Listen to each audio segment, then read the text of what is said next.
Hello and welcome to episode 46 of the Foundry Roundtable, the podcast exclusively covering the Foundry for Star Trek Online. I'm your tame Foundry author, Hirogen1701. With me is our Super Bowl champion Foundry Roundtable football team. Well, not really. With over 1,000 rushing yards this season, running back Hippiejohn. Dude, I live in Colorado. Why are you bringing this man? Because it's funny. I'm gonna go try it out. Record-setting tight end Markhawkman. Oh wait, I should turn the mic on first. Hey, how you doing? And bench warmer Greendragoon. It's not so warm here. It's kind of cold, actually. That's why we have you warming it. And our guest this week is Kortaag. Kortaag is a new author who I believe has just released his first mission. Is that right? That is correct, yeah. Nice. Kortaag is a regular in the Foundry Talk in-game chat channel. Yeah, I just wanted to take the opportunity to let you guys know that I've been listening to you guys for a while, and, it's just absolutely nothing but elation to be here with you guys, hanging out and, talking about stuff. Cool. We're glad to have you. Yeah. Kort is, I would say, sort of cut from the Greendragoon cloth.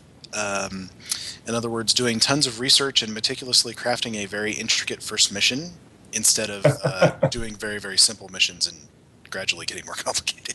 It's a lonely path you travel. Oh, it was torturous all the same. That too. I believe was it you that Hippie and I checked out one of your maps the other day, the Romulan Bridge? Yeah, and I'm really glad that you guys had, gone through the trouble of just taking a look, because it was mostly just to test to make sure whether or not I had too many objects in the map. That's right. And you pretty much stopped me from destroying it all. So Yeah. Luckily, you did not have too many objects. But I can see how you would. It was definitely up there in object count, I'm sure, because it was completely custom made, and you did some really interesting things with walls that I just loved. But there's a lot of objects on that map. Yeah, more than I can count. So apparently.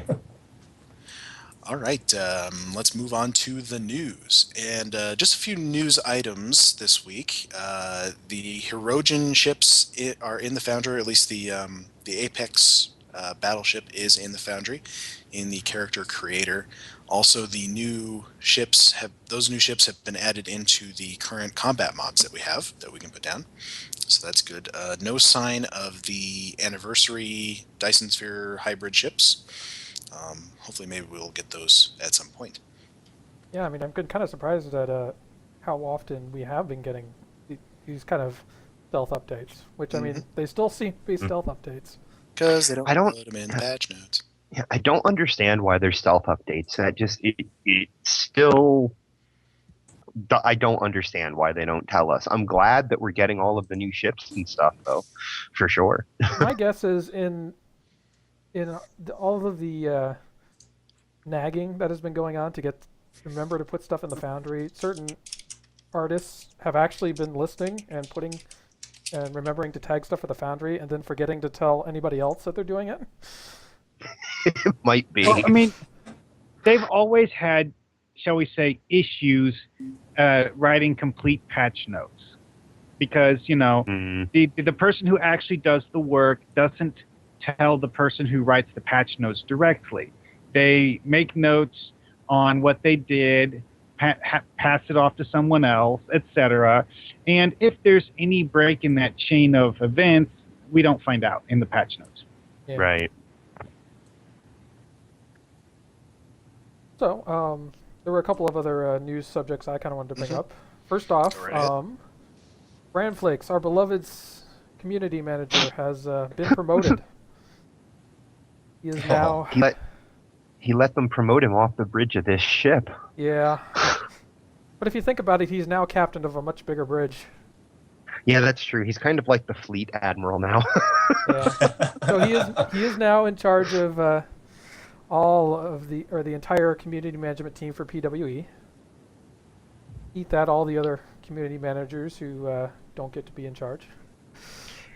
figures that it would. I he would come- I just say cheers. Brandon really brought in a very different approach to, like, I've not seen in any game that I look at a community manager who got himself as involved with the player base and managed to keep such a good attitude, despite the fact that some of us can be real assholes sometimes. Well, You know, I mean, like, that kind of takes knowing Brandon. And Brandon loves this game. I mean, like, not Yeah. just they're paying him to love this game.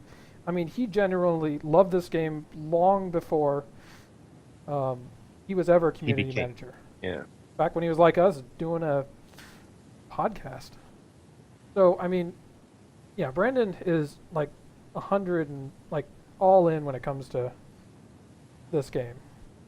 And I think that's part of the reason he was so sad to have to leave it, or at least hand the reins over to someone else, just because he loves it so much. Yeah, I wouldn't say he's going to leave it. Yeah. Because he does love it so much. He still lurks on the forum. And he's still not quite as active, but still pretty active on Twitter. He's just not delivering Smirk is the probably news. going to have to like smack him down and say, no, don't do my job, do your job. It's funny. Trail Turtle, who is the community manager over for Champions, I think was once quoted as calling Brandon a machine. Well, I'll say I like Captain Smirk, man. I like everything that he's posted so far. Absolutely. I'm really happy to have him on board. So, And I'll miss I think Brandon, but I think the replacement is awesome. I think the idea is that he's going to just, at least for the starters, continue everything that Brandon had been doing. So hopefully we will not see the end of Foundry Challenges Yes. Yeah. And in fact, Yeah. he said that everything, and including the Spotlights. Foundry Challenges Also, and Spotlights, will be continuing. that reminds me of to some of the news that Frost had for us this week, or today actually, just this afternoon. Why don't we do our Frost report real quick, Okay. Yeah. since we brought that up? Yeah, so we had a lot suddenly for the Frost report. I had a couple things. The big news is that Cryptic Frost gave an update on the white asset map editor bug. He says that there is a fix for this bug which is inbound. The issue touches many resources that requires it a new baseline build for the fix to make it in. So I'm waiting for the next scheduled baseline to be made. Hopefully we'll see this fixed soon, but I can't give an ETA at this time. So yeah, basically it sounded like this ended up being something deeper than they originally thought. So it would seem. Yeah. A couple of other things. There's been a new bug that's been reported of the Borg dialogue, the like we are Borg and you will be assimilated and all that stuff that the Borg tend to say in their missions has suddenly started cropping up for other NPCs, including those in the Foundry. Really? The one instance we kind of narrowed it down, and I've actually gotten a report of this happening in my mission, is with some Breen, who apparently were secretly assimilated. Well, also there have been reports of a similar issue with certain Cardassian NPC enemies. So it's possible that it's not limited to just the brain. Yeah, and it could very well not. Yeah, and these are game-wide things I think that are going on. Yeah. Yeah, it's not just in the Not Foundry. just the Foundry. Yeah, the one guy that I was talking to about it said that he encountered it during one of the Romulan storyline missions where you fight Cardassians. In a way, this is kind of good because the more widespread a bug is, the better the chances it'll get fixed sooner. This is probably true. One other small thing, and this is another game-wide bug that affects the Foundry, is apparently Cardassian weapons platforms have been spawning in with Cardassian groups. They're And, insanely difficult. They will one-shot you. That is I experienced this the other day, and I was going, what is going on? So, Cryptic Frost did actually come on and say that a fix is incoming for this one. Did you get the other major fix that he was talking about? Those were the two Ice caves. Ooh, I completely missed this one. Okay. Yep. Let me find it real quick on the forum here. But essentially, he is saying that there is a fix in place, or incoming and testing and all of that for the Ice Caves map, which was cut off in the Legacy of Romulus update. Nice. Okay, let's see. His actual thing is, it looks like we have a fix for this inbound. He's asking anybody who is using Ice Caves 03 and has that to give him the mission ID because he wants to make that work. So anybody who's using Ice Caves 03 and has mission that became unpublishable because of that update, go on that thread on the forums and give him the mission ID. So that's good because that map has been broken for 6 months or Oh man, more. this has just been a good week for bug fixes. Yeah. At least news of them. Well, and it sort of makes you wonder about has it why has it taken this long? And I think the answers is probably some combination of not necessarily a lot of manpower put into it and difficulty. Yeah, this is one of those bugs that The answer is different. Yeah. I think the answer's name is Stephen D'Angelo. Because we know, like in his interview, he said he's kind of been at this since November, or since a little while ago, like a month or two ago. In his interview with Priority One, he mentioned that this has not been it's not an instant. Suddenly he's the EP. No, they've been working on this, and like Al Rivera said, D'Angelo is a tech guy, and he's already said when he talks about the Foundry, he's like bug fixes, things like that are incoming. And it's very possible that he's the reason. He's probably saying things like, look, we got bugs all over the game. Let's fix them. It's very possible his new position as EP is affecting things like bug fixes. I would certainly have I no love objection to that that. guy so far. So there was one other bit of news, not related to bugs. Actually, two other little bits of news. The first one was Priority One did a interview with Stephen D'Angelo, and Priority One, thank you for including a question about the Foundry. Basically, explained that how the Foundry is basically part of a multitude of legacy secondary features, all of which kind of vie for time. But he did, and so he did say that it's under on the list of things that they want to kind of bring quality of life improvements to, like spruce up and whatnot. And while he didn't make it sound like it was anything big, he did say to that the Foundry would see some updates this year. Fingers crossed. Yeah. Which kind of tracks with the other things that we've been told recently. I wouldn't exactly cross your fingers for a big thing like 3D Nudger, but we might see some smaller things. And I don't know that it contradicts though. Hard Because to say what constitutes a major thing. yeah, I don't know. Yeah. I think I really get the impression that for D'Angelo, a major thing is a bug fix update, like just a week where we see 7 bug fixes or even 2. That's a major thing, and I think he gets that. I loved his statement on Priority One, since we just mentioned the interview, is where he said he would rather ship less that's working right than a bunch of stuff that they need to go bug fix later. I love that kind of attitude. yeah. And I'm definitely for polishing up what we have versus trying to cram in more stuff and then just having yet more broken things. I would agree. Yeah. So there's one last little bit, and this isn't really news, but it was something I found really funny. Brandon did a anniversary live stream back on Saturday, and he had Lieutenant Commander Miller, who's one of the environment artists, on the show. And towards the end, they were kind of Brandon was kind of fielding questions for Miller, and he brought up the subject of when the Origin interiors would show up for players. And Lieutenant Commander Miller gave one of my favorite responses, and he didn't do this intentionally, but he mistakenly assumed that Brandon was talking about the Foundry.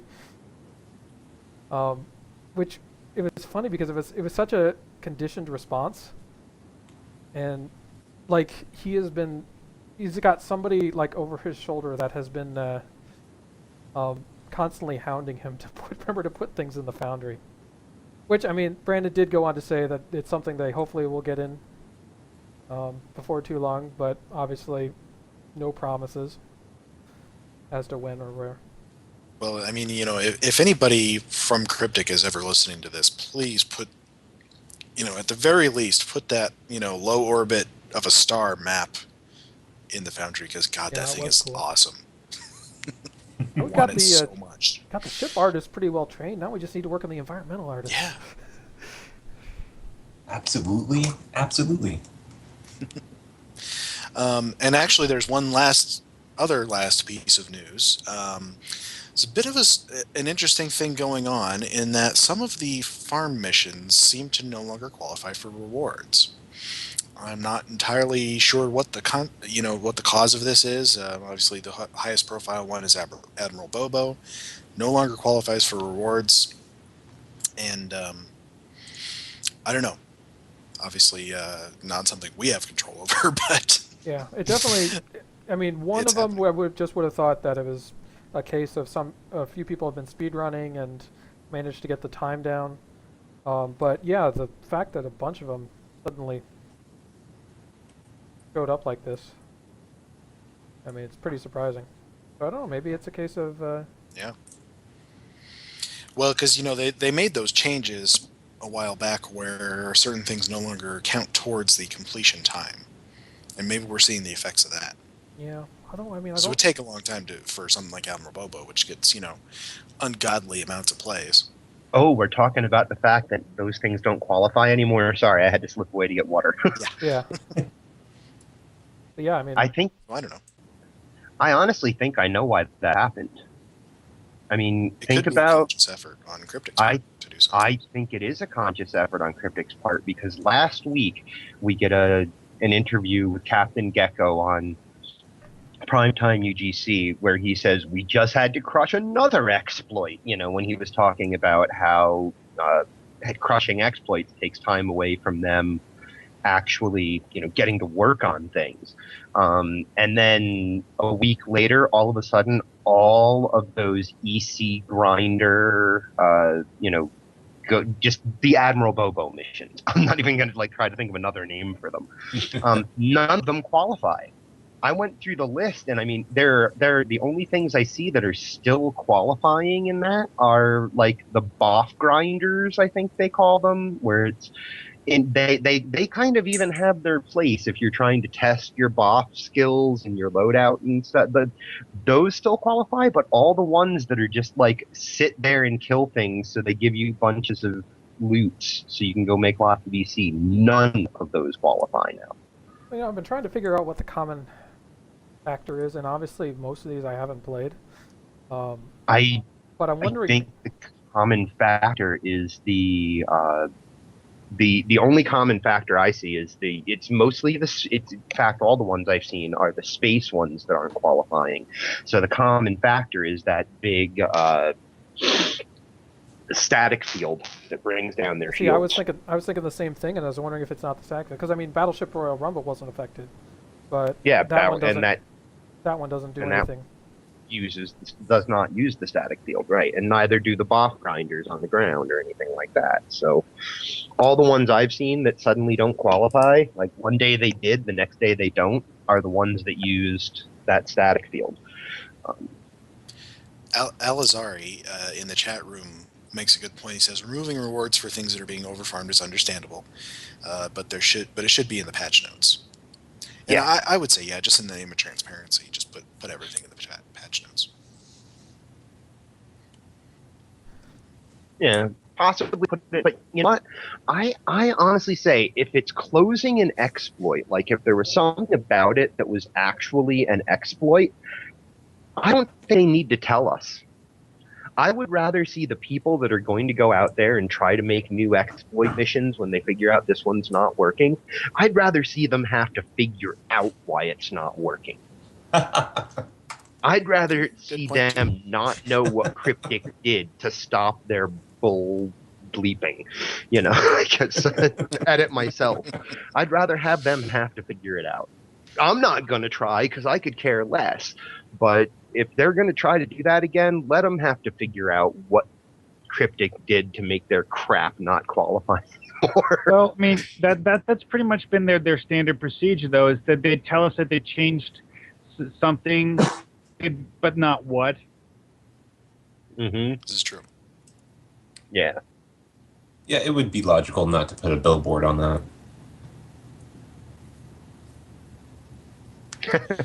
All right, well, why don't we move it along to what we've been working on? And as our guest, Court, why don't you go first and tell us about your mission?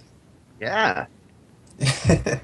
Well, it's my first mission. I spent about, I would say, roughly about 12 months just playing around with map making, first and foremost, since it seemed to be the most obscure. I spent a lot of time watching a good number of videos, including some streams from Nemesis Chicken, KirkFat, and a bunch of others I can't possibly remember right now.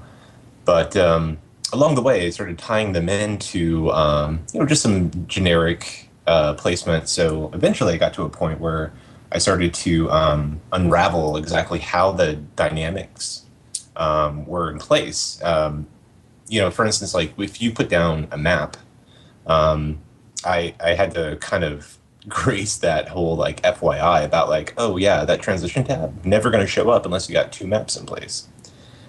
So after I started getting those kinds of puzzle pieces put together, then I started to be able to have that kind of fortitude about how to make it happen. So I finally slapped it all together with this new mission, Amicus Apparatus, if you guys get a chance to check it out.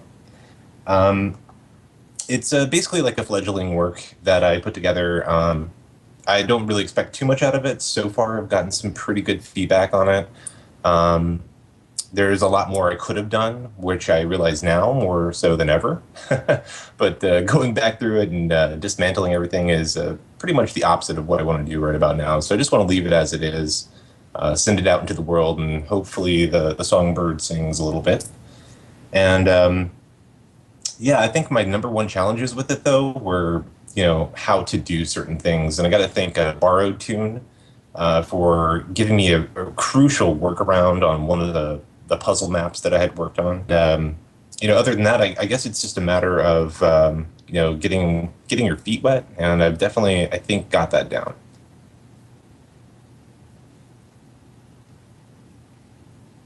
Well, I'm gonna have to give it a try. Sounds good, yeah.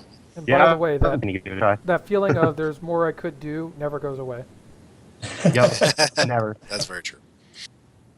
I'm curious about the title, the mission title. I wanted to be blunt about the main focus of the mission. So embed within the story is, I hope not to spoil too much for folks because I do have a certain love for it, but I wanted to outline the main character that's for the most part unseen and takes the role as the environment for the most part throughout the mission. And so I wanted to kind of make it obscure as to what this mission was all about. So I chose to go with the way of Latin, and a fleet mate of mine, which is much more involved with Latin than I am, was able to help me coerce that title towards something a little bit more focused on the case-sensitive properties of the Latin. So we got that put into place, finally got some troubleshooting out of the way. So yeah, I just wanted to make sure that it was, something that wasn't, it means friendly machine, basically. And I wanted to make sure that it wasn't out there in the open. I just wanted to kind of tuck it away to the back. Revealing it, but not revealing it.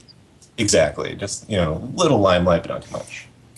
Well, I had a friend a long, long time ago. I'm not entirely sure I remember correctly who it was,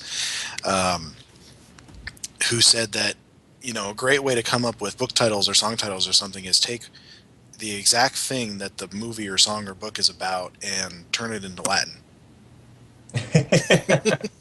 So I wondered if it was a case of that. I Yeah, like there was that. kind of like a logic there, yeah. I have one of those friends.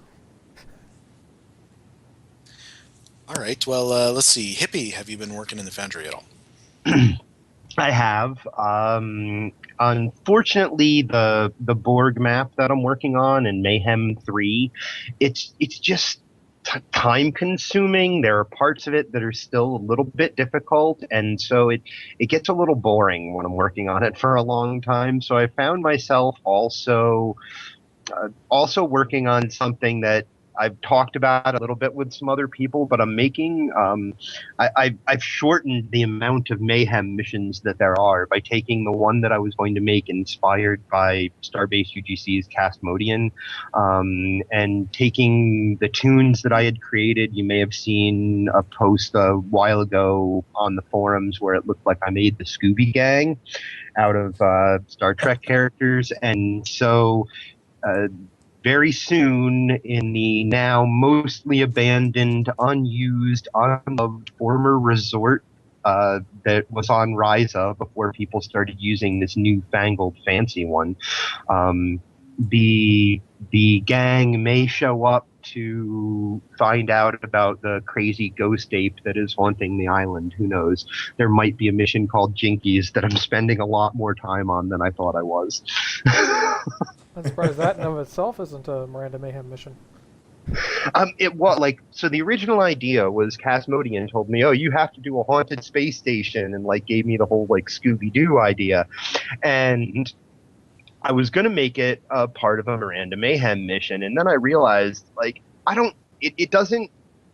The story is really just an homage to and parody of my love for Scooby Doo. It's my favorite cartoon when I was a kid, so I'm going to try to do a really I'm a parody slash homage to a thing that I really love, and I realized that it didn't continue the story of the Miranda Mayhem arc or whatever you want to call it. So it didn't have a real place there. It was just filler because I wanted to do a Scooby Doo mission. And so yeah, I decided instead I would just move it on to this silly thing on the side that when I get frustrated working on other things that are difficult, I can go play with this silly thing and nothing about it is difficult, and it's like it's nice to have, and more of it is done than I thought there would be at this point in time, and that's my own stupid fault because I'm spending more time doing that than I thought I was gonna. Use the inspiration when it strikes. Exactly. Yeah, absolutely. Strike while the iron is hot, I guess. Mark, have you been doing anything in the Foundry lately? Not much. I mean, I'm still in the whole tinkering thing, and honestly, I'm hoping that if the whiteness thing gets fixed soon, we'll have a new challenge up in the near future. Mm-hmm. That was Branflakes' plan. I imagine it's probably something similar to what Smirk will be planning. Well, I mean, because if since we now know that they have figured out what's causing it and how to fix it, it seems like there's a reasonable chance that it'll be fixed soon. Mm-hmm. Yeah. So, I mean, Smirk could at least tell us what the theme is. Because it doesn't appear in the patch notes, if it is indeed ever going to be in the patch notes, but it doesn't appear in the ones that are the latest triple patch notes that I know of. So it probably won't be this week. That's what it's looking like. But hopefully soon. Yeah, I mean, it definitely sounded like the last remaining issue is really deployment. They have to wait until they can put together a larger build.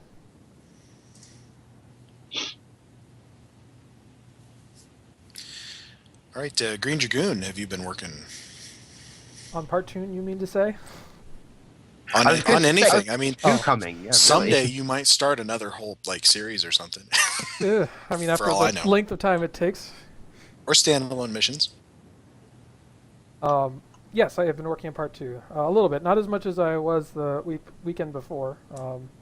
But I had some real life stuff happening that didn't allow me in game as much. Plus, this featured episode launched. This really distracting featured episode that put out some ships. Which we're going to talk about in a little while. Yeah, but these ships came with them, and then I realized that I couldn't put the ship on, or ship didn't work on any of my current characters, so I needed to create a new character. And then I came up with a really good backstory for said character, and now I've been playing that character a lot.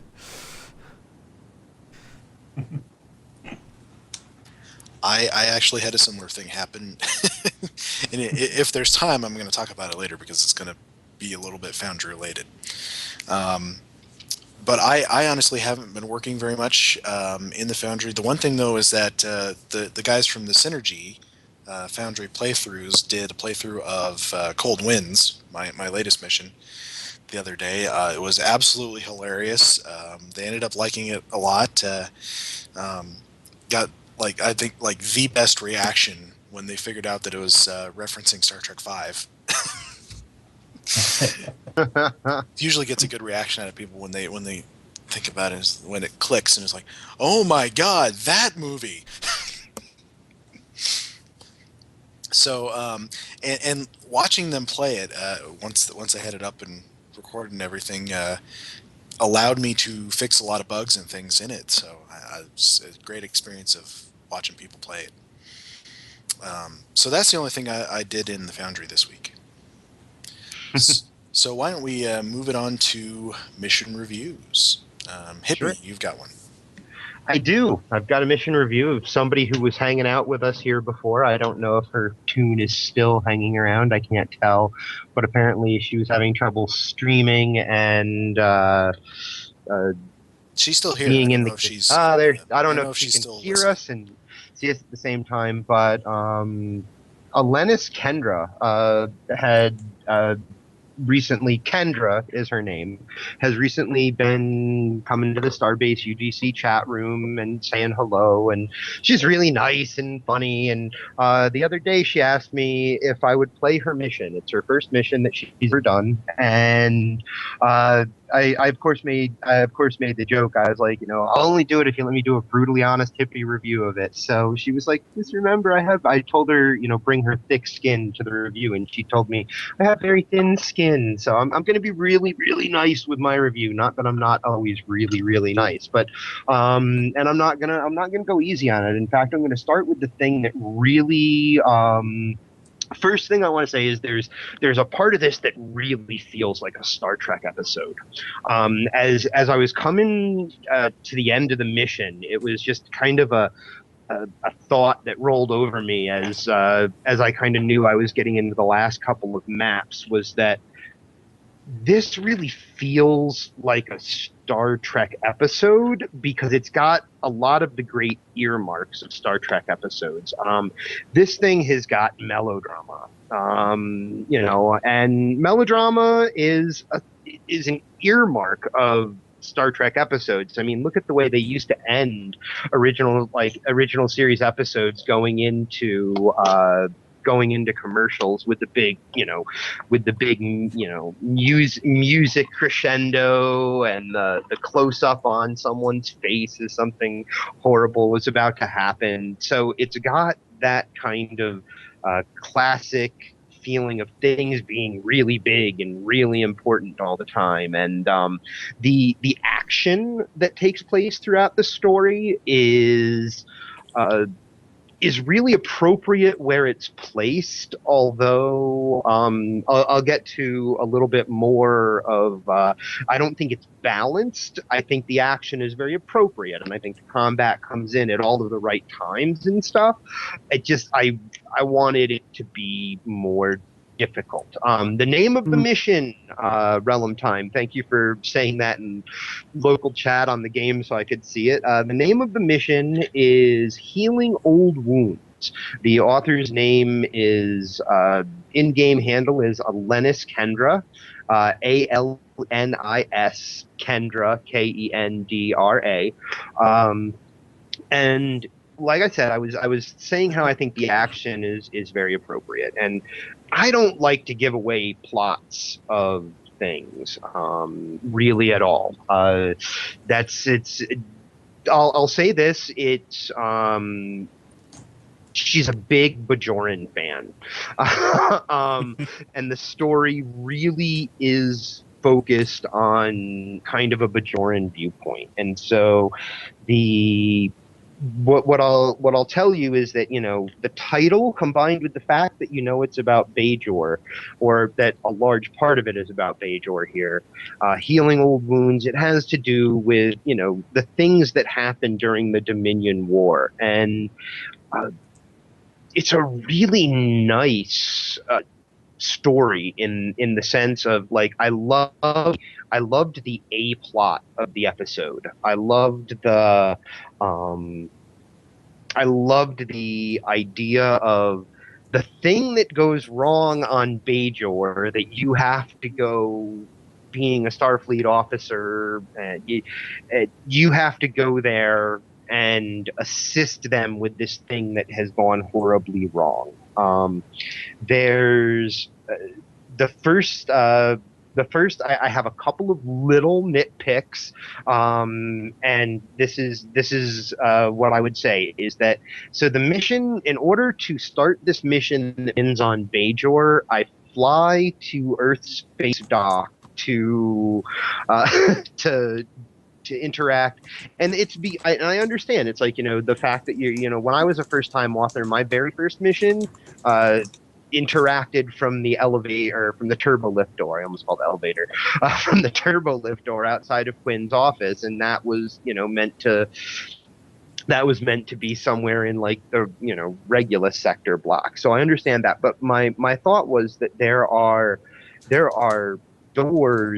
mission doors on Bajor that you could, you know, I believe, I could be wrong about that, don't, you know, I haven't used any myself, but I know there are missions in the Beta Ursay block. So, you know, and there might even be one at Bajor itself. So I'm just thinking that, like, the mission door could be closer to where I actually begin the mission and where the story is putting me. I think that there's actually some mission doors on the Hathon. Yeah, that's what I was meaning there, is that I think there are closer mission doors. I'm not sure, because I've never used any, if there are any actual doors on Hathon itself, or on Bajor. I think there might be. My second nitpick with it is where the use of green text was used in the kind of the exposition part of the mission, where I'm learning about what I'm doing and all of that. There was that, you know, how you can use mission text and mission dialogue to highlight something in green along the way, and where she did that, it had the effect of, hey, you're reading this, and guess what? Cardassians are evil. And then the next thing, where it was highlighted in green, it, like, helped highlight something terrible that the Cardassians had done, like millions were massacred, and like a history piece of, like, this thing that happened there. And for me, I was playing a Cardassian character who is trying to heal old wounds himself. That's the character. And so those places where it was, like, really, like, just pushed in my face how terrible the Cardassians were seemed a little bit much. Like, I just wouldn't have highlighted them in green. That's basically the only difference I would have made. The wording may have been a little strong, but the wording could stay the same. It's just the highlighting it really, like, really put it right there in my face. Those are my only two big nitpicks, honestly. There's a lot that is really good in this mission. As I said, the story is super solid. You get to travel around to different places in the galaxy, all that make a lot of sense, and do really cool stuff while you're at these places. Combats occur where they should. They make a lot of sense. The dialogue sometimes could be a little bit more show, don't tell me as much, but it wasn't heavy-handed. It wasn't stilted. It was good dialogue. It was good writing in general, is what I will say about it. the map, and to put it onto something a little more technical, the thing is, I don't want to give away any of the story, but I want to say that this is a really good story. And I said, before I go to technical, I'm going to say this. I said I really liked the A plot of the episode, and that is very true. But it also means that by saying that, it kind of insinuates that I didn't love the B plot of the episode as much, and that is entirely true.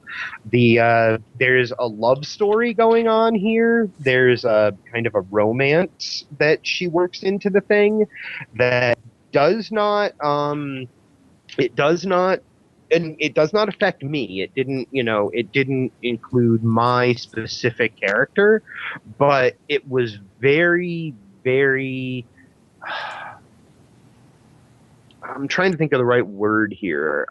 It was obvious, I guess, and because it was so obvious, every time that it appeared, I just wanted to get back to the rest of the story. She does a really nice thing with dialogue. I want to say that almost at every dialogue piece where there is a ton of information she's about to drop on you, she gives you the option of being like, we have no time for this. Let's move on, which I loved. I didn't actually ever take that option, but I saw that it was always there, and that was really fun. So they're not really fun, really, really welcome to see that someone who didn't want to read all of the story could have decided to skip it. Now, as far as technical, I ran into one glitchy trigger thing, and I already let her know about where I ran into it. It didn't affect my enjoyment of the story at all. The math work, and other than that one glitchy trigger work all over was excellent. Was really, really well done. The maps that she used, where she used things that were already, mostly she used things that were already existing. The ones that she decided to disguise, she disguised very, very well. And she did things like she made Deep Space Nine feel alive. And even though I had to run a little bit back and forth on Deep Space Nine, I chose to run around in both directions. I've had people put me on Deep Space Nine before, and I'll run around a little bit and realize that there are no merchants in the merchant stand selling things. That's not true here.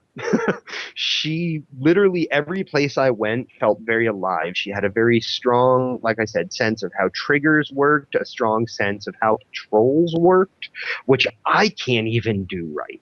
Like I said, Deep Space Nine, when I went there, felt very alive.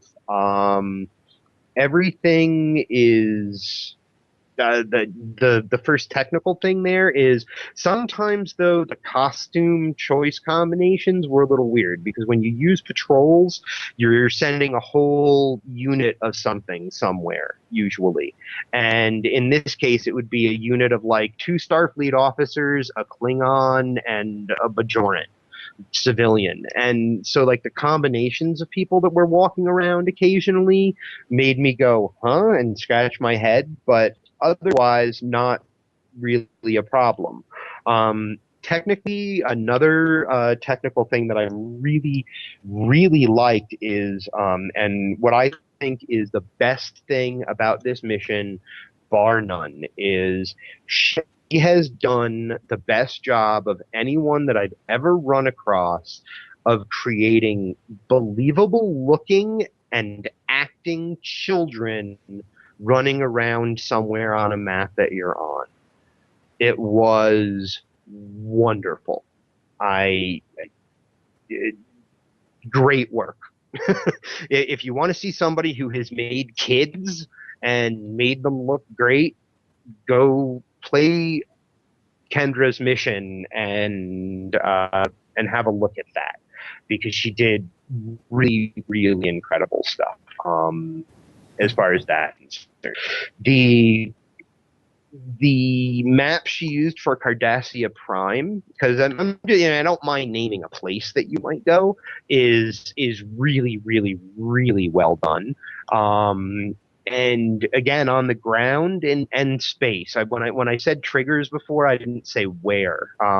She does good triggers both ground and space, and makes the maps feel alive and they move, and I really like them. Real quick, Casmodian says in the chat rooms that she actually did make a post on Starbase UGC detailing how to make those children NPCs. Awesome. So if you're interested, Very, very cool. everybody check that out. Very cool. Like I said, best part of the mission. So if she put a post on how to do it, I suggest anybody who wants to use children in their missions, go do it, because wow, she did a great job. And I'm really kind of coming to the end here of what I thought. There are, and I guess as I turn to the third page, there's I had this under technical, but I guess it kind of counts in both technical and story. At one point during the story, I am fighting what is referred to in my objective as defeat the thugs hired by the True Way. And as I encountered and had dialogue with these people, they didn't seem like thugs hired by the True Way. It felt like I was having a standoff and a dialogue with members of the True Way. So I didn't know why the choice and it was in the, and probably the reason I put this in technical is because it was the objective text, that little white box that appears on the right side of your screen, not box, but the text that appears over there to tell you what you're doing next. So making sure that what you have in that area, in that technically just objective dialogue, matches up with what you're actually doing really seems like it, and again, this is just to me, those two things matching up, at least in their spirit, seem to be important. And it was in that very same fight. I'm not going to say whether it was ground or space or whatever, but in that very same fight, the enemies that I had to fight, and it's something that Cryptic does too in a lot of their stuff, is the enemies felt kind of distant. Like I had to go to my left, fight some things, and then come back and go back over to my right the same amount of distance I had gone to my left. So that's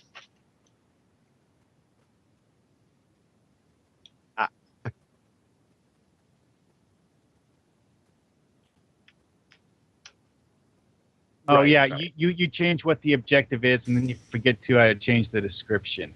Right, and so that's just I'm putting it. So I guess the last two bits of technical. I've got one. I'm gonna say the one thing that I wish was different was during the course of the mission, a doctor on board my ship is referred to as the chief medical officer, and I'm like, no, you're not. Emergency medical hologram Mark 13 is my chief medical officer. Thank you very much. So that was just and that was a simple matter of I would rather he be renamed like Doctor such and such or whatever, rather than Chief Medical Officer such and such. Just a doctor on your crew, not the chief. Yeah, just a doctor on my crew. I had no problem with what happened in the story there. And that was totally a role-playing thing of, no, my doctor's the emergency medical hologram I spent 18 million energy credits to get all those years ago. And the last really nice thing that I want to point out about this is something that not a lot of people get right. And I kind of saved it for the end because it's something that I said not a lot of people get right. And when someone does get it right, it really, really adds to the enjoyment. For me, the immersion factor in the enjoyment of the mission is when someone decides to use technobabble, when they get it right. The mission, I'm sold on the mission. Usually that's just an entirely true thing. So I'll say for a first effort, this mission is is really super. There, anybody that plays it or that plays any mission is going to find their own little nitpicks with something. So I'm sure you'll find nitpicks with this if you play it. But this mission is a really solid story that is exciting and fun, and I think people should go play it. I gave her 4 stars because, like I said, I reserved those 5-star reviews for things that are pretty technically, to my mind, perfect. Like I didn't run into any issues, but yeah. So this this was a good mission, and people should definitely go play it. So that's my review for the week. Other than talking about Cryptic stuff later. So Before we go on to my review, I want to mention that they just posted some new Tribble patch notes, and the resolution for the Ice Caves 03 is in there. So that may be coming on Thursday. yeah, right on. Because, now that we're no longer in, pre-season testing, usually what they put on Tribble goes right to holodeck, essentially. So I guess we'll have to check the holodeck patch notes for tomorrow, if indeed we're getting a patch tomorrow. So my review, I'm not going to talk near as long as Hippie, which is typical. At least a long time. So a little backstory to why I chose the mission for today. I started a thread in the Foundry forums because I wanted to kind of, there was a lot of doom and gloom. It's like, oh, we're never going to get big updates, anything like that, and blah blah blah. And I was like, you know what, let's try and turn the conversation from we're never going to get that in doom and gloom to this is the cool things that we can make, that we have been making all along. So I started a map where people could post what's the best map you've ever made, and post screenshots. I know Mark and Greendragoon have participated in that, and that's excellent. But Captain Revo, who's been a long time Foundry author, posted a couple of maps that I thought were just awesome. One of them was a Romulan colony built into the hillside on Ryza, which is really fantastic looking. Probably not supposed to be Ryza itself, but a tropical world. And another one was a sphere builder city, using I think a lot of Cardassian assets, but looked really cool. And I'm a big fan of Enterprise, so sphere builders obviously piqued my interest. So I thought, he didn't say which ones those were from, which missions. So I thought I'll just pick a Captain Revo mission and play it. And as I was, here I can actually show the images you were talking about. Yeah, go right ahead. As I was leveling a character at the time, I just kind of picked whatever, and there was only one captain up. I just picked one called The Fire in Which We Burn on the KDF side. Didn't actually end up having any of these maps in it, but that's okay. It's Captain Revo mission. He makes very excellent missions. This one involves some time travel, sort of a classic time travel episode where things go wrong and you have to fix it. It was very Klingon, had a lot of very Klingon-centric dialogue, so I would advise people to play as a Klingon if you go ahead and play this one. It's also, a lot of it is set up for the future. It involves a lot of stuff from Enterprise, including the Temporal Cold War, the Sphere Builders, and the Nakul, which were the enemies from when the Enterprise, at the very end of Season 3 and the beginning of Season 4, when they went back to World War II. Those were the weird alien guys that were never actually named in the episode, but they're called the Nakul. Actually, Daniels calls them the Nakul. Oh, does he? Yes. I couldn't remember. It's just one of those things that gets mentioned once and then never again. Never again. All right, well, so they are mentioned in the episode. And that was an episode where I always thought it was kind of interesting and fun, but was kind of misplaced in the season. Shouldn't have been the... we really needed a resolution for the Xindi thing before we moved on, but that's neither here nor there. One of the things I wanted to mention is that, none of these races that he uses, the Suliban, the Sphere Builders, or the Nakul, are in have parts, have their actual parts in the character creator. So he's done, I'd say, a passable job. Probably as good a job as you can, getting close to those races. There's only really one thing that I want to talk about in this mission. I didn't notice anything too much that he could improve on, but there's one thing, a technique that he used that I thought was brilliant, and I think I know how he did it. He had an optional objective appear in the objective window, and actually was marked as optional. Okay, so what you do is, the optional objective was to, essentially get to the end of the other side of this room.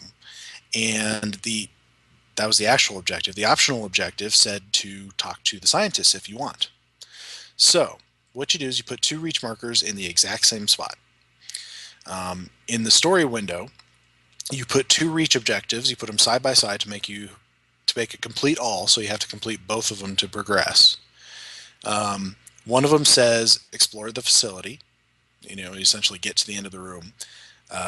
The other one says optional, talk to scientists. They're both reach markers, but one of them says optional, talk to the scientists. Then you use default dialogue or triggered dialogue, triggered map dialogue, to put dialogue on those scientists. So you can talk to them or not talk to them, but the objective will still progress at the end of when you get to the reach marker. Does that make sense? Yeah. Although it'll complete for the optional. Yeah, it'll complete no matter what. But that's a way of telling people that he wants you to talk to these scientists, but you don't have to.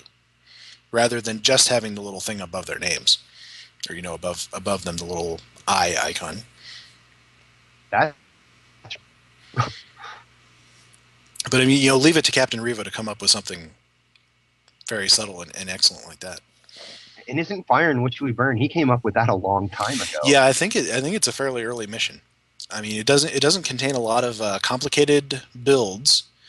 One thing that I like about time travel missions is that you can do things like in First Contact, where as they're transitioning back in time, they see an assimilated Earth.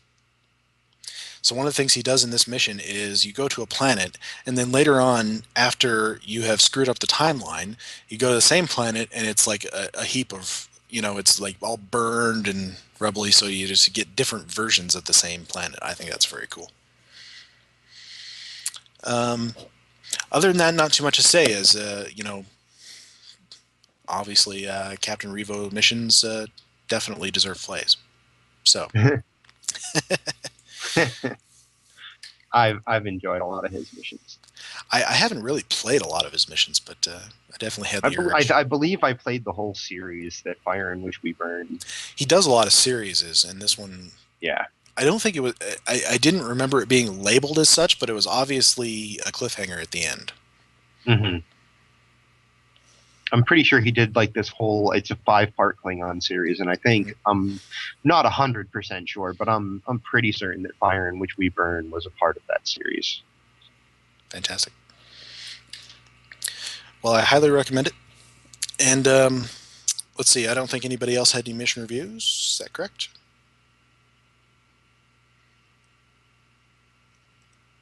Unless you want to tear mine apart later. Well, it's probably on a lot of our lists to go ahead and play, so maybe in a future episode. Added it today. Why don't we move it along? And I think the first thing we wanted to do, because we did this for the previous Cryptic featured episode, is review the current featured episode, which is A Step Between the Stars.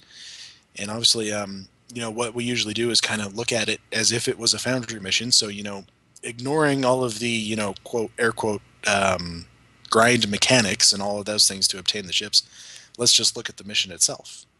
Right. And see what we think. I think we've all played it, right? Yep. Multiple times. Yep. Okay. So, who wants to start it? Well, I guess I can start by giving a bit of a synopsis. You are called back to the Solani Dyson Sphere, which has been the focus of Season 8, the Sphere. And once you get there, everyone is mobilizing to get, and you learn that Tuvok, along with a lead scientist named Cooper, have gone to a station that is in close proximity to the star at the center of the Solani Dyson sphere. And your mission is to reestablish contact with him and shut down the station, which is in control of the Solani's Dyson sphere's ability to basically move or jump to different locations. And this happening would be bad.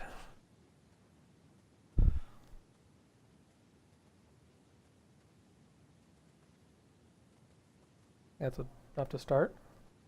Yeah, that's pretty much it. That's where the mission begins. I mean, it. Yeah. So, I don't want to start because I feel like I'm gonna be the dissenting voice. Okay. Well, if I may slip in there, then one of the things that I really liked about the future episode, whether or not you have reservations about it, is that the mapping that they use for the solar system, or I mean the Dyson Sun, the brown dwarf, I guess they're calling it. It's much more interactive. It has its own hazards, which I'm hopeful that that's a sign that maybe perhaps we might get some more mapping that would include some more of those variables. Yeah, it's definitely a new attempt by Cryptic to add replayability to the mission.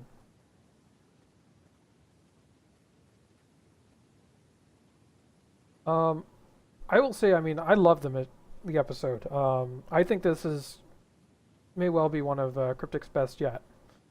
It's pretty clear that they put a lot of time and effort into this. I mean, it's kind of fun. I mean, especially as a Foundry author, going through and just watching like all of the tricks that I've seen Cryptic kind of develop over the years, like all put in different ways into this mission.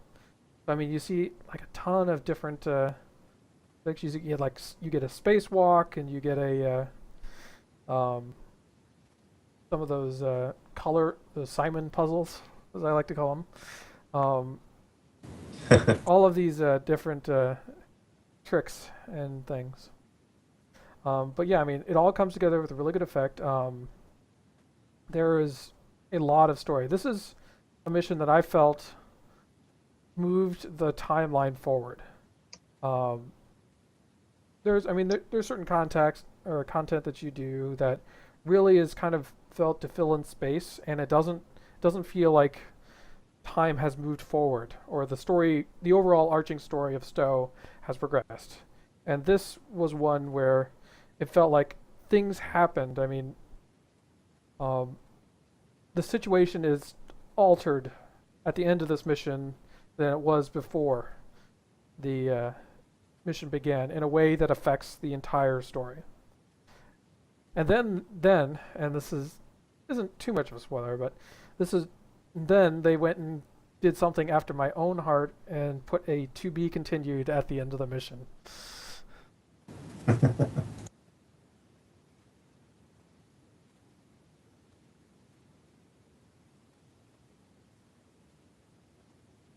Like I said, I feel like I'm going to be the dissenting voice. Well, better get it out now. This is my new favorite mission that I love to hate. I feel like this is one of the laziest things they've ever done, and I love the new tech, so I'll keep playing it again and again because I want to play the new tech, and I want to see how this randomness thing actually works because it's freaking awesome. But there's so much about this mission, and on the Tim Russ voiceover was great. But there's so much about this mission that I just hate, that feels lazy, and I hate that it's all in the story. I hate it. I hate that happened with this mission for me. Yes, things move forward, but I feel like they move forward in one of the most heavy-handed episodes I've ever seen. There are parts of it that just don't fit together, that make no sense. I mean, all right, so Tuvok sends this distress call that says, my team is here. Many of them have been killed. We're overrun. The station is overrun by Both.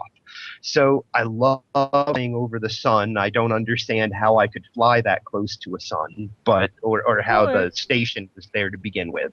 That stretched a little bit of the science-y side of it for me, but it's Star Trek. I can let that go. I'm going to say they actually touchstoned in their technobabble, because the metaphasic shields, if you remember the episode with the Dr. Crusher and the Ferengi and the whole mystery, they were testing metaphasic shields that were supposed to get you close into the corona of a star. Yeah, like I said, that part, it's Star Trek, and I can live with it. That part I can totally live with. But the part of it that I can't live with is we've been overrun by the Voth. A lot of my team is killed. So instead of sending a freaking response team of like the best Marines that have been kicking the crap out of the Voth in the battle zone, they send one admiral and his starship that can't even really, hold up to the heat of the sun, and they have to fly away, and they beam me over alone. I get that I'm supposed to be this hero guy. I get that. But Tuvok's message sounded freaking dire. There are units of Voth on the station. I need backup. And they send one guy. That made no sense to me whatsoever. And so that was the first part I went, what's going on here? I'll agree with you. I'll this. agree with you on that. I did think it was a little odd that didn't at least be down with a full away team. They never give a reason why it's just you. It's one of those things that I like to call plot-induced stupidity. I mean, my best guess as to why they did that is because later on in the mission, there are things that you just couldn't do with an away team following you. Oh, I agree. Because of, they wanted me to fly across the sun in a V-suit, and they couldn't make my whole away team do that. I get it. But you're right about it being plot-induced stupidity, but I feel like it was plot-induced stupidity that they could have solved with, 3 more dialogue boxes, and that's why I feel like it was a lazy piece of storytelling. And I didn't like it. And it's my new favorite episode that I love to hate, because it's not just plot and stupidity for one person. Just for one person, because the people that send me on the mission, they're morons for not sending a strike team of all of these people that have been working in the battle zone to go help Tuvok, right? So they're idiots for sending just one guy. Okay, then I'm an idiot for when we get there. Then the plot induces stupidity on me when we get there. Instead of saying, "Yeah, beam me and a full security team down," I'm like, "Yeah, beam me over so I can be all hero-like and be the only guy doing this." It enforces stupidity on multiple characters, and that's why I have a problem with it. I guess it's plot and multiple character stupidity. Yeah, it would have been a lot different if they had, had an entourage with you upon arrival, and then they were, off the background doing their battle or whatever. That would have at least made more sense. So I totally feel you on that. Mm-hmm. And there are just a couple of other little pieces that I'm like, so I still don't understand the Undine plan at all.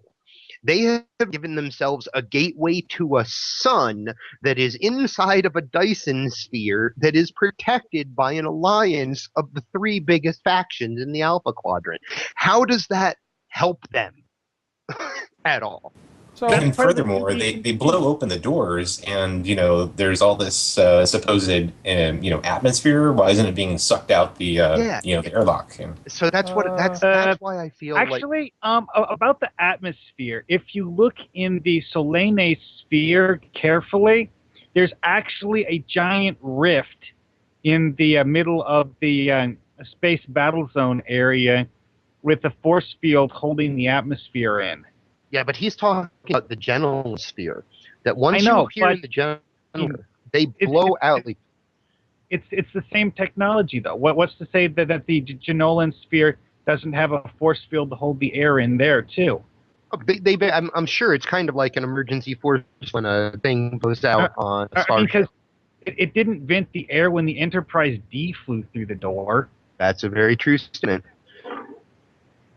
like the thing didn't bother me. What bothered me is that I don't understand the Undine plan. It makes no sense. It's a stupid plan. Okay, Let's so give ourselves a gateway to the Alpha Quadrant that the other end of it, the gate we come out, is likely to, one, be in a sun or right next to a damn sun, and two, the place we're coming out into is guarded by an alliance of Federation, Klingon, and Romulan Republic. Well, that makes no sense. Plus, of course, we it only falls apart in the have next a episode. few details. We don't know what the Undine are planning yet. Yeah, so I mean, that's kind of the thing, is we're dealing with a part one here. Right. We don't know what the Undine are planning, but what we get in the episode is Tuvok lamenting about how terrible this is, that they now have a gateway to the Alpha Quadrant, and that this is why it's all like terrible and bad. And I'm sitting here while that's happening in the episode going, why is this bad? This is the Undine just, what is their plan here? You know, and like we of the Alliance are lamenting how terrible what they've just done is. And honestly, as a player, from what I've seen, now I grant you, the 3 words "to be continued" means anything that I have a problem with could be solved in the next episode. I love "to be continued." It's great 3 words. So, The thing that bothers me is whatever happened to Voyager dropping that whole diplomatic ball and, getting the Undine to, be on the same premise as an Earthling, like a fellow, like extended cousin. Like, whatever happened to that?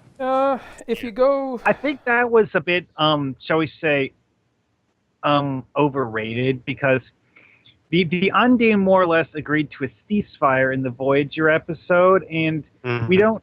It's not like they agreed to a lasting treaty.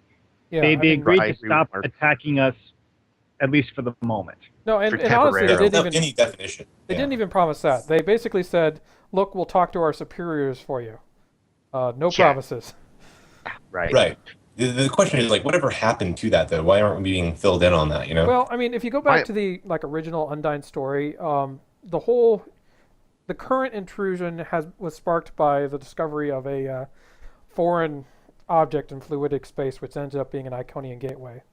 And the Undine, in their infinite wisdom, just kind of saw it as an intrusion from our space. Yeah. They didn't really distinguish that the Iconians might be a different faction from the Federation or any of the others. Yeah. And my other was that the villain, the Undine character, since we're talking about her or it or whatever at this point, we're talking about the Undine.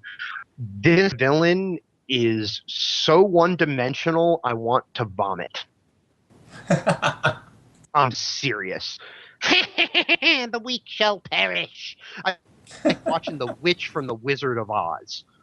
Well, Tuvok, are you angry? Where were her freaking flying monkeys? I'm sorry. This villain drops the ball. This villain was terrible, and that, like I said, I'm going to be the dissenting voice here. The tech in this mission was great. I loved everything that I got to do. The randomness factor, all of it was great. They're just so misses of storytelling for me. I've got my part out of the way. I did actually have a minor issue with the Janolan map, because obviously you have the map borders, which you can't fly past, but the Janolan map also has a set of invisiwalls to keep you from flying close to the borders. Yeah. Except that there's a hole in the southwest corner that you can accidentally fly through.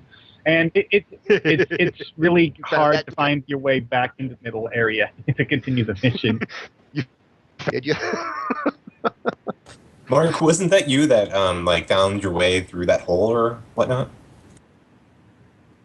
Well, one of my times when I played on Tribble, I made a diagram of the Invisiwalls on the new Keisei ground map.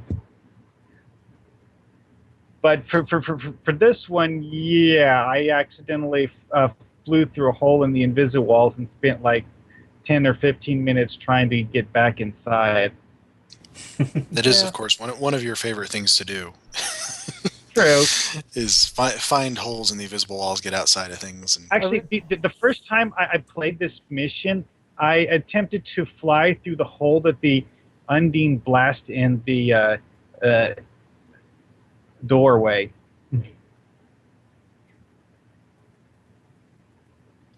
I gotta say, I really liked that map because it looked so much like the Janolan Sphere from the episode. Yeah. From Relics. Yeah. I was just spot on. I looked at the door and I'm like, hey, I know that door. I remember exactly. seeing a starship get blown up inside. Yup. Yeah. The art. Wow. Mm-hmm. But I did kind of like And that's that. Miller, isn't it? Wasn't that Lieutenant Commander Miller? I think the implication was that he did most of the maps for this one. Yeah, I think the implication mental artist this time around. I did like that it kind of tied back to the, like, kind of one of those unexplained things about the Janolan, because there was, like I mentioned, that the Janolan had, or they had lost contact with the Janolan Dyson Sphere, and now we kind of see what happens. Getting back to your complaint about the plot for, or the plan for the Undine, someone on the forums brought up the point of why do the Undine need a way into our space? I mean, why one in the Delta Quadrant? Because they can get into the Alpha Quadrant through their portals. Yeah, And exactly. Yeah, well, exactly. I bring I'm there it, with you. It seems to be that Cryptic is saying there's some reason that they would want to use this method rather than the gravimetric anomalies that they normally use. And Brandon was being all coy, like Brandon often does, and kind of hinting that there was, in fact, a reason that, and so, I don't know, it's one of those things that we may have to reserve final judgment on what this all means. The words like I said, to be continued means every problem I have with it could be solved. True. In the next episode, for all I know. So the main issue that annoyed me with the mission is that the new flying EV suit doesn't have an automatic counter thrust button. Yeah, it's basically. I had no problems with it. Difficult to control. I thought it's basic. Yeah, and they actually did a patch to tone down the drift. But yeah, it's basically a combination of like 3 different pieces of tech. The Rise of Flying, they turned the gravity off, and they applied the ice effect to everything. Mm-hmm. Once I used shooter mode on that EV suit, everything became so much easier. Yeah, that was true for me too. That was true for me too. I hadn't tried that yet. Yeah, definitely give it a shot because I was having a nightmare of a time trying to get everything taken care of, and then I turned it into shooter mode, and it was all solved. Well, my biggest issue was that whenever I start moving up or down, it is at best difficult to counter thrust to stop myself from constantly drifting up. Relum Time, who's talking in not zone chat but local chat in Club 47 here, says maybe Cryptic was waiting to find out what Hippie's problems were with the mission before they start on part 2. I really doubt that.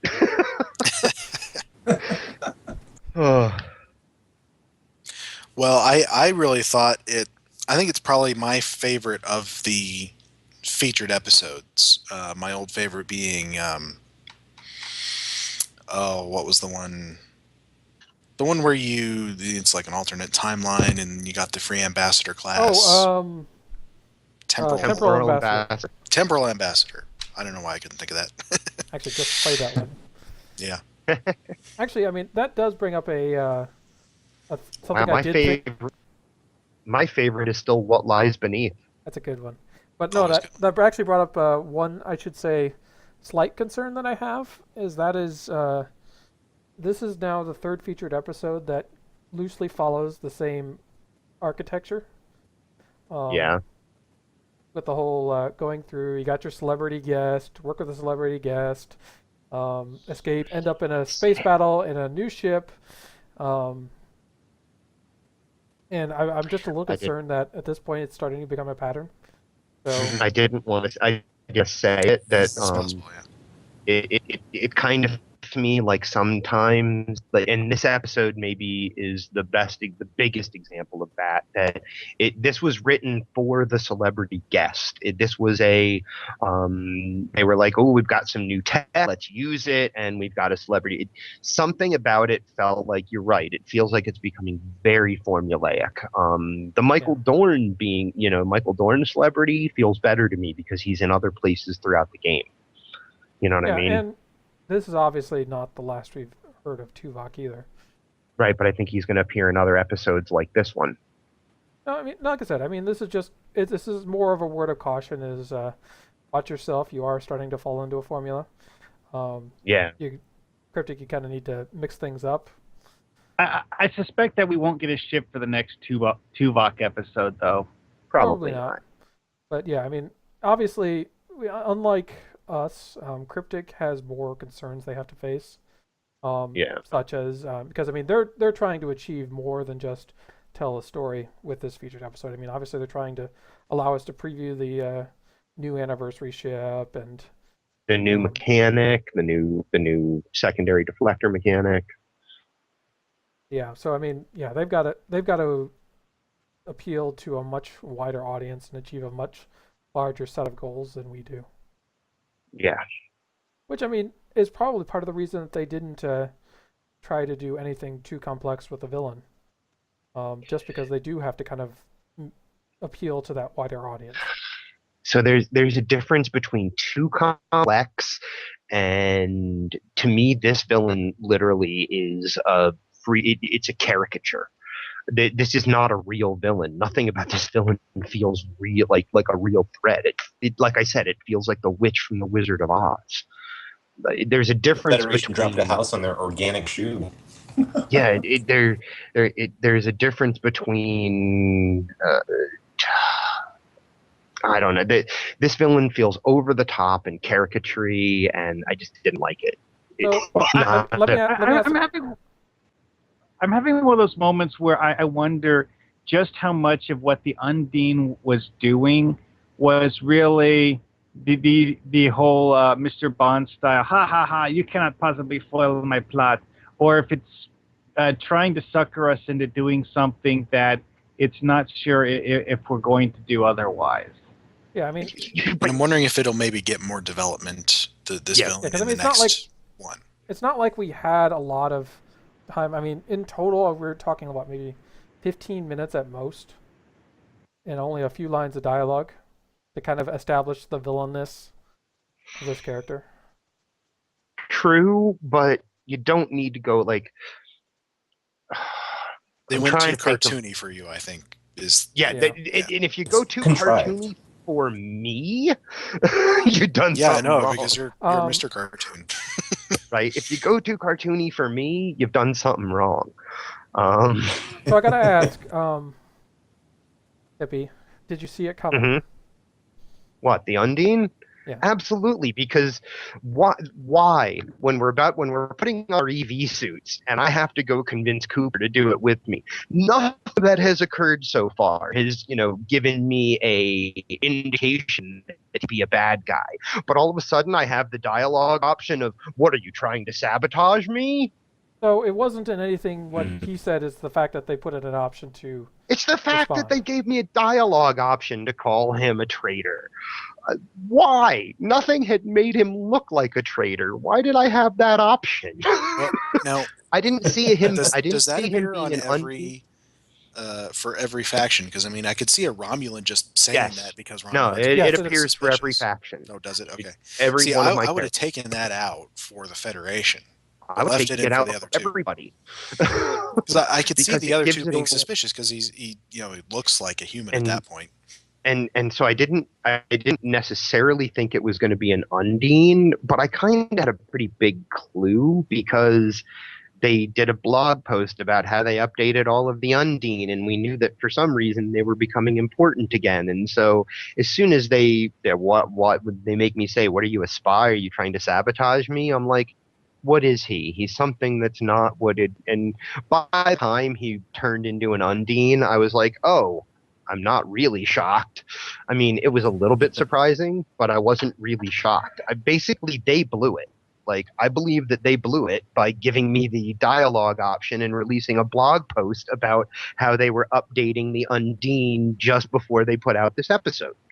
They totally blew it. They blew their entire surprise with me. I wasn't shocked. I wasn't, like putting my hands to my face and being all like, oh my, where did that come from? Well, if you had read the news articles on how they've been tinkering with the Undine for no obvious reason lately, would you? I wouldn't have known he was an Undine, but I would have still known he was a traitor because they gave me that dialogue option. The moment that I have the option to look at him and go, "Are you trying to sabotage us? Are you a traitor?" The moment they gave me that option, I was like, "Oh, look, he's a traitor. He's the bad guy." So. Oh yeah. Well, hopefully they did fool some folks. It fooled me. I didn't They see it did. coming. I saw people tweeting about it, and I saw responses saying, "I never saw that coming," and I'm like, "Wow, okay." I mean, I've had the same issue with my own plot twists. I'll get reviews on one of them that says I saw that coming a mile away, and then the next one says I never saw that coming. It was the greatest plot twist ever. Yeah. Yeah. So some people are just automatically going to guess. Mm-hmm. Simply because they're thinking about that, mm-hmm. or because we're how we think about the way that stories are told, and people just naturally want to look for plot twists these days. I think. Yeah. I mean, one of my favorite TV shows is White Collar, and they had a big plot twist in like their third or fourth to last episode this season, which I totally saw coming. I mean, that's actually one of the But I'm things. sure surprised a lot of people. I think that's why I didn't see it coming is because if you look at the last 2 featured episodes, they didn't have such a plot twist. That's true. It was pretty. So in this case, it was actually something new for Cryptic to throw in as like, haha. Yeah. We Shyamalan'd you. You thought this one was going to be a good one. Well, I think we've covered that new episode pretty thoroughly. Why don't we move it along? I'll put out there, I'm going to keep playing it because I haven't encountered all of the random stuff yet. What a great new tech. Yeah, I do like that. I do hope they absolutely keep doing that. Yeah, like I said, I'm going to keep playing this episode again and again because the tech in it is wow. Yeah, it played exactly the same way for me the first 4 times, which was strange because you'd expect that. It's actually a random number generator somewhere in the game that's doing that, which is some of a little bit is based on some choices, I think, but some of it is random. The only thing that's truly random is the whether it's a sniper or a no, that's not true. Battlesuit. That is not true. I have encountered there's one dialogue choice that decides what kind of EV suit you one dialogue / gameplay choice that decides what sort of EV suit you're going to get. I think a lot of people already know about that. And then there's like you said, you either get the sniper or the mech suit, and then the other half of the station you can go either way. Yeah. It depends on what the randomness decides for you. Well, no, I mean it's based on your choice and which way you decide to go, depending. No. One door stays locked. You only get to go you don't one get a direction. choice in that part. Really? Yeah. You only get to go one direction. Go the other way. Yeah. Okay, I thought it locked after you had made a choice. Yeah, you either go to the broken window room or the defend Cooper room. Yeah. You go to one of those two, and that, I believe, is totally random. I didn't see my dialogue choices making any impact on where I ended up there. Really incredible tech. This mission just, wow. Yeah. And hopefully more of it, all the same. Yeah, more of this kind of tech, please. So why don't we move it along? I've got an idea I want to throw out there to the community, and it'll take me a couple minutes to explain it, and probably take you guys, like a couple of seconds just to say this is cool, do Yeah. it, and then move on. So over the weekend, I got a Hirogen Hunter escort out of a lockbox. And it is possible to create a Hirogen in the character creator. It isn't, 100%, but you can make a pretty decent one. I'm quite happy with how he looks.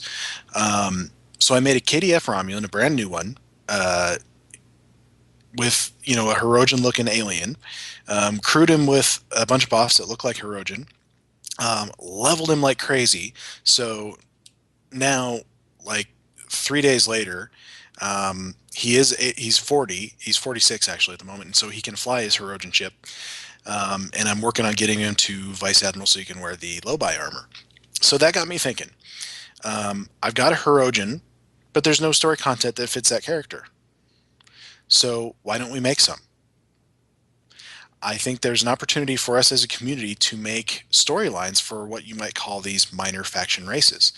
That you can create in the character creator and have ships with them, but no story missions. So running down the possibilities, I mean, we can't really do Tholians or Breen or Elachi because you can't make those in the character creator. Very close to being able to do Voth because we got everything except the character creator options. But there are quite a number of these, you could call them minor factions that we could do story missions for, story series and arcs and everything. So we got Ferengi, because we can Marauders and Fed players can make Ferengi characters. Cardassians, Romulan Empire / Tal Shiar, because obviously everybody can get the Tal Shiar uniform if you just play through the storyline. There are Tal Shiar Borgified ships out of lockboxes, and then of course just standard warbirds as well. Time Travelers, because we got temporal ships and temporal ships for all factions, temporal uniforms available. Mirror Universe, obviously, and I think some people have already made episodes. I reviewed one last week that was set in the Mirror Universe. Freighter Captains, since we have the Tuffley and the Suliban ships, we could do missions that places you as a civilian captain of one of these ships. And the Dominion, because we have ships and you can create very good Vorta and passable, though I wouldn't call them great, Jem'Hadar and Changelings. That's just lockboxes. Obviously, we have some within the main factions as well. With the Vulcans and the Dakir, you could make a Vulcan captain with a Dakir and make missions specifically for that.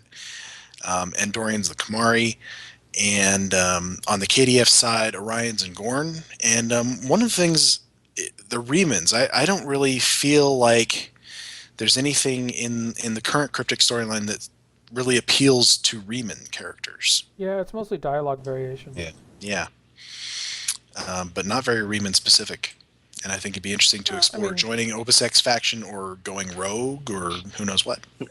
Sir Boulevard is pointing out in the chat room that his mission, I think it's that Honor of Farasa. He already did something like that. That mission is far more enjoyable, I guess, for Farasan characters. So we got some folks thinking along this line already, and that's one I forgot is Cation / Farasans and their ship.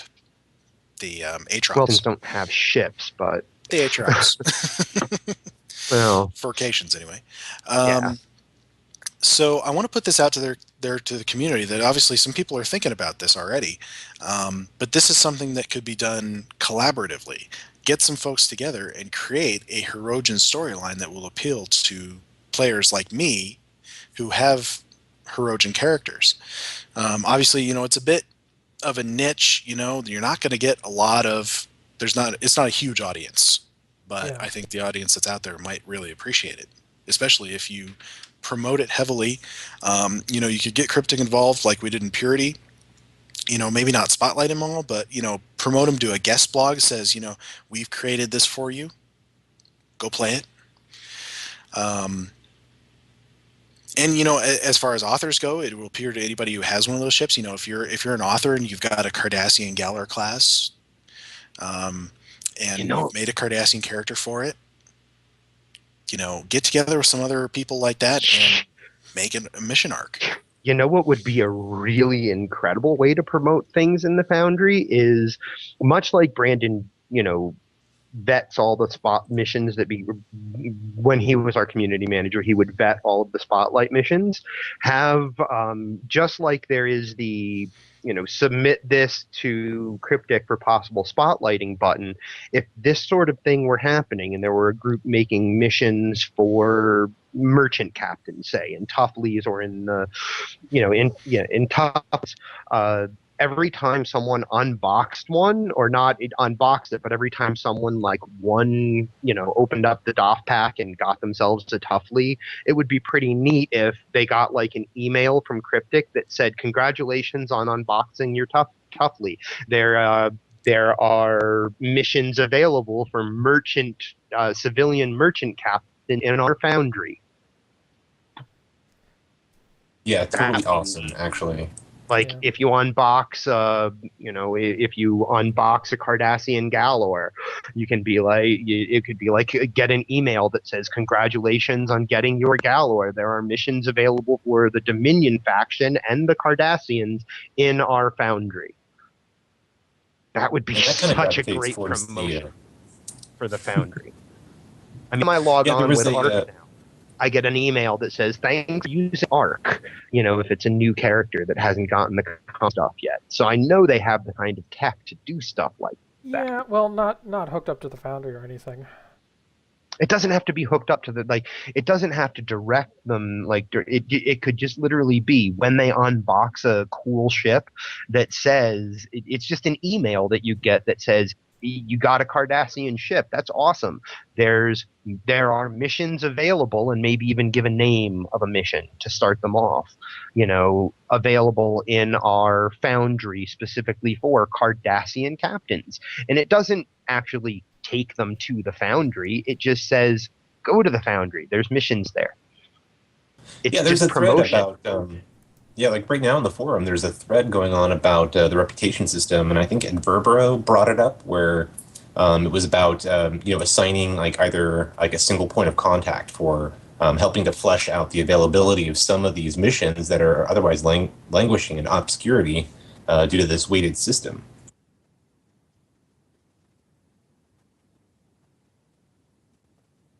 Well, one thing I noticed this week was that at the moment you can't apparently look for missions in a foreign language under the in review thing. Which is kind of awkward. I mean, not that I can read in another language, but that still sucks for people that are wanting to look for, French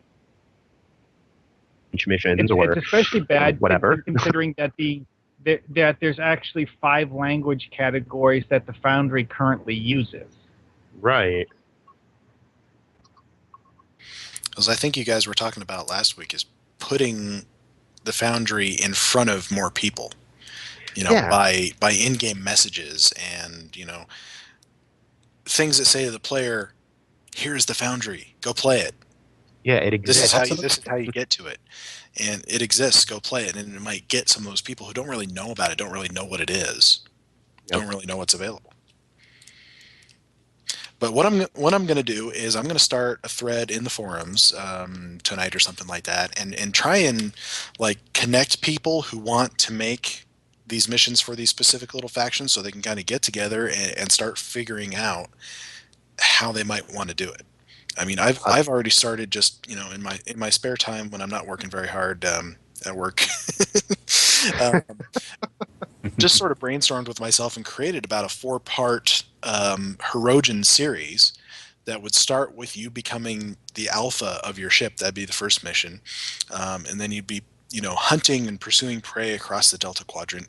You'd eventually make it to the Beta Quadrant. It would turn out that the Hirogen that you fight in the Federation storyline was, you are this group that made it to the Beta Quadrant and found Sela, came back to the Romulan Empire, helped her get her power back, and then, then in the final mission, I would have her essentially turn on you and cast you out, and you'd be alone and friendless, and then you'd find obviously, in my case, the KDF side of the Romulan Republic and sort of forge a tentative alliance with them. And then it would sort of end up, it would tie into the storyline, happen concurrently with the Cryptic storyline, and end where everyone else ends at level 50, right before the Dyson Sphere is found. So I will say That's kind of cool. I don't think we'll ever see any sort of cryptic tech to support something like this, just because it would be such a very specific subset.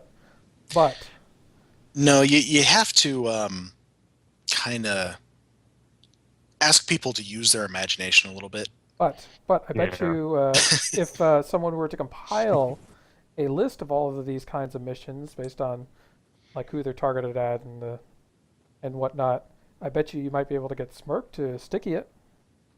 Certainly. You might be able to get him to sticky it. You might be able to get him to like on the Foundry. Like, I love that on the main website, you can go and click on the featured episode. Like, there's a couple of clicks to make, but you can find a page that tells you all the featured episodes and the episodes that are part of it. You might be able to even get Smirk to do something like when you go click on the Foundry, you can click on the, look at the episodes that are for this whatever. Who knows if this sort of thing gets off the ground, if people Let's like assume the anybody idea. actually looks at that Foundry page. Right, I do. Yeah, but you I'm know going to put about out it. there to, yes, I know. I'm going to put out there to anybody that is interested in this sort of idea. I wouldn't do it alone, but I am very interested in the idea of putting together a merchant civilian. You've got a Tuffley here. Come play these episodes with your Tuffley. Yeah, and I mean, Kind it'd be series. definitely up to each sort of group to figure out what they would want for Right. that minor faction. You might want an overarching storyline, and you might want just sort of loosely affiliated missions. I've got ideas, but I don't have enough of them. So it comes down to I'd want to work with people about this. And if anybody really is interested in merchants, get a hold of me, please. Well, I'm gonna start my I'd rather farm do thread. Dominion. Yeah. All right. Let's see. What are Kortaag mentioned the thread on the on a reputation system for the Foundry. Do you guys want to talk about that? Sure. It's certainly an Yeah. interesting topic. Well, I don't know that we've ever even really talked about. It's something that's been. I think the first person I ever heard talk about it was, or kind of bring it up as an idea was Cerberus Films, like a long time ago. So I mean, the idea has been out there. I'm a little wary of it myself. It But sounds like you're on the same page as Gecko. Yeah.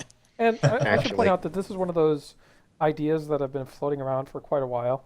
And I've even in interviews from way back when I've heard Gecko. Because I mean, this was one of those ideas floating around along with the Foundry sector block. Mm-hmm. Yeah. So I mean, it's not like we're thinking it's coming tomorrow. Right. But Didn't Al Rivera actually say something about this in a recent interview not too terribly long ago? Not in a I think recent he did. interview, but a long time ago. Did you talk about the Foundry reputation recently? I just remember a long time ago someone asked him directly about will there, is Foundry a possibility for expanding the reputation system? And his answer was, not right now. We've talked about it, but it doesn't seem to be something that would work. I'm almost certain that he doesn't want to talk about how exploitable a reputation system in the Foundry could be. Yeah, pretty much. I mean, That, of course, is let's the face major it, hurdle. People already abuse the Foundry by grinding anything and everything they can get out of Foundry. Exactly. And that's sort of True. my concern, is that if you put a shiny at the end of the Foundry, people are going to, take the path of least resistance to get to it. And so I'm not sure that would really equal a lot of plays for the missions that we here make. So after reading that thread, I have an idea that expands upon my original idea a little bit around the Foundry reputation system. I always thought there should be two tracks. there should be an author track and a player track. And in that thread, people have talked about the idea of the first time you play a mission, like a qualifying mission or something during a day, you get a daily token that you can put into your Foundry reputation and begin it building. And one of my thoughts is, what rewards do you give players and what rewards do you give authors, and how do you reward them? Authors, you can reward authors who are continually getting, who are continually putting work into the Foundry and producing missions and all of that. The sort of rewards you can give them are 4 new Foundry slots or 2 new Foundry slots, or unlocking being the first people to use like Mako armor in the Foundry or something when you get to level 5. I know they never want to restrict things like that, but that would give authors something to work for, right? Just kind of like the other reputations are giving you something to work for. They could give players, they get that daily token, and the kind of rewards they can get are of course, just very gear that doesn't specifically work toward any sort of these aren't good against the board or not good against the Dyson enemies or whatever. These are just here's just some really good Mark 12 gear, because you're the sort of person that's earning this by running through Foundry. And another thing, people keep saying that there's no set that specifically benefits phaser builds. Yeah, put Maybe that in the Foundry. Yeah. Someone on the forums called it the Forge set. I like that name. Yep. Mm-hmm. That would be awesome. Sir Boulevard in local chat here said something about, how about if only spotlight missions count for the reputation? And I don't think that's a good idea. Because one of the problems we have now is spotlight missions getting played a lot and other missions not getting played a lot. Even ones from Spotlight authors. I mean, we're not seeing a huge bump in the plays of Spotlight authors' other missions. There's some, I'm sure, but it's not huge. I mean, most of my missions are still down in sub 100. My other missions, even though I'm the author of Purity 6, which is the highest rated mission in the Foundry. On the Fed side right now, It's not equaling plays for my other missions, not a lot. And I think, we don't want to exacerbate that problem. And if you tie the reputation to spotlights, people are only going to play spotlights. That's true. Well, one suggestion that someone made was to give you a bonus for reviewing a mission that you had not previously reviewed. I like that idea. Mm-hmm. That's good. Yeah, I like that idea too. And I think another one person said, give them, you get a rep token when you play a mission the first time only. So it encourages you to keep playing different missions. Yeah, I like that one too. Yeah, I do. I like that as well. I think, there's probably ways to come up with things that alleviate all of my concerns about a possible rep mission. And one of them, of course, is there is this perception on the forums, anyway, that, the game is nothing but grind. It's just grind, grind, grind. They keep adding new grind all over the place. Right. And, this is going to be another one if they implement it. But what we're talking about here, some of the ideas like your bonuses and the things coming from playing a mission that you've never played before, giving you an extra bonus and things like that, that is basically making it the anti-grind. It's telling you to do different things to earn the rewards you can get through this system. Mm-hmm. Yeah, repetition won't be as strong with, variation. So yeah, that's totally true. Yeah. And actually, that alone is kind of why I subtly would really like this to happen, is just because, especially if they can find a way to keep people from just doing every short grind mission they can. Ooh, I like what Realm just said in the chat. Sorry. Go ahead. If they can keep that then it does become an anti-grind in that it's you're doing stuff for gear, but you're doing continual. There's no repetition to it. And And really, that is one of the major complaints about the other reputation tracks, is that there's only a few different things you can do to get marks for them. So, I definitely see that. And I'm talking about, sort of perception as opposed to reality. Be perceived as another grind, as another thing of, oh, we're just doing all you can do is Foundry missions for it. So we're just doing Foundry missions over and over and over again, even though Right. They would. even though we know the kind of variety that we get out of it. And of course, in opposition to my own argument here, there, you know, the forums, I don't believe the forums represent reality in much respect, because I am absolutely certain that Cryptic's metrics are telling them that, okay, yeah, a few people on the forums are saying, X number of people on the forums are saying we don't like grind. But the metrics are telling us that people are participating in these grindy systems in massive numbers. So people must like grind. Right. They run on mechs. so something True thing.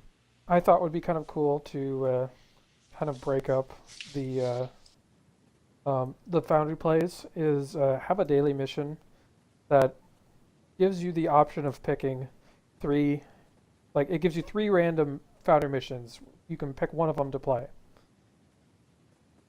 That kind of limits the ability for someone to grind, because you might get one that's a grind mission, but there's no guarantee you'll keep getting grind mission. Always have an option for a grind mission. That's an interesting, yeah. Yeah. And Sir Boulevard is saying that to deal with the ones that are just, quote, grinders, which, we know as just, kill a bunch of things and get loot so you can get EC, he says remove those drops from the Foundry. Yeah. Which there have been times in the past where those weren't there. Foundry mobs did not drop anything. So I don't know. There's a lot of things that would have to go into this. Yeah. To make it successful, make it not exploitable. That's the big thing, of course. Yeah. Yeah, I mean, Foundry is currently the part of the game that has the most issues with exploits. That's new ones. Why? Because the people who want to exploit things are unfortunately quite creative. Yeah. At finding ways around things. Yep, they will waste a massive amount of time trying to figure out a way to not waste time. Yeah. What a great way to put it. and wasting Cryptic's time, unfortunately, as Captain Gecko informed us. Points out they have to deal with exploits when they're point, like basically an exploit that is breaking the reward curve of the game is unfair to every other player that isn't. They have to deal with it. So jerks, hate exploiters. I will to this day say I don't mind very grindy. I don't play them, but I don't mind things being out there for kill X number of whatever, grindy accolade building missions or test your build missions. But exploiters. Well, we're almost at the end of our 2 hours here, and I wanted to leave with a question to the community. It's one I've asked before, but I want to ask you guys, and I want to ask the community at large. We're always talking about, we wish the Foundry had more development. We wish the Foundry had more development. Well, it's like, what specific things do we need? And so my question is there a specific thing, either an asset or a feature or a system, a specific thing that is actually preventing you from making a specific mission? And I have one as an example. I would like to make, one of my ideas was to make missions set in, the time of Kalis, the ancient Klingons.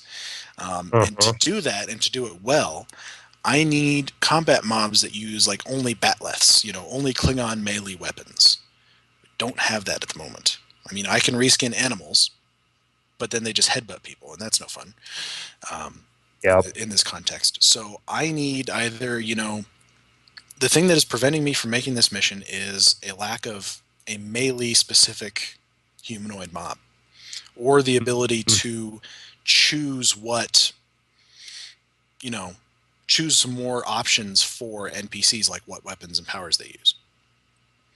I can tell you, you asked the question, and I had my answer before you were done with the question. But Boulevard said that he wants the ability to do one of two objectives. Yeah, do an or Yep. instead of a complete all. He wants a branching objectives. Mhm. I could see that. What I want more than anything in the Foundry, what is stopping me from telling stories I want to tell, basing it on your question, is the fact that we do not have player ship interiors anywhere. And some of the best episodes of Star Trek have taken place completely on their ship. And I need them to tell some of the stories I want. Bottle shows, they used to call them. Yep.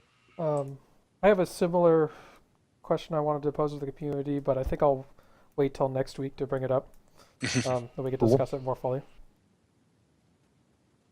Cool. We have a few suggestions from the chat room already. It's like branching storylines, obviously. Things that, like jetpacks, the ability to make a one where you can use your floaters from Ryza. Mm-hmm. Things like that. I have a rudimentary problem as well. I noticed that you can't put objects inside of the story tab and make it an objective, as well as trigger it to do like multiple things. So that's one of the things that I had to deal with, and I would just love to have that ability to make sure I could flesh out some of the ideas that I had going on. Last year at one point we had that. They added it on Tribble where it was dialogue with objective. Yeah. Mm-hmm. Unfortunately, it didn't work, and they removed it, and we haven't seen it since. Well, I only seem to remember it just. Well, yeah, and I don't remember it not working really either. I think it was something like you couldn't customize it, kind of like we have with default dialogue now. Weird. Yeah, I just don't get why we have to use the whole martini glass under the floor thing still. You know what I mean? Yep. Yep. All right. There's ways around that. We'll talk to you. So, do we want to wrap up with our contact info? Yep. Yeah, let's wrap up with the contact throw it up info. to contact info. Slate. Well, but before we do that, though, is that Relum had a suggestion about making it so that people could make missions where the current map cares about what you did on the previous map. Yeah. Right. That's a players' which Which decision has is been brought carrying up over. repeatedly in the past, but Extending triggers across maps, essentially. Yep. Be amazing. Yep. All right. My stream isn't working at the moment, Dragoon. Have you put that up there? Yep, it's up. Up there we go. Okay, that's how you get in touch with us. We take topic suggestions. We take mission suggestions back up for there, review. June. We're on Twitter. Get our contact info back up. We're on Google Plus even. What happened to the slate, Dragoon? It's up. Is it? Yep. Don't forget, Man, there's the delay.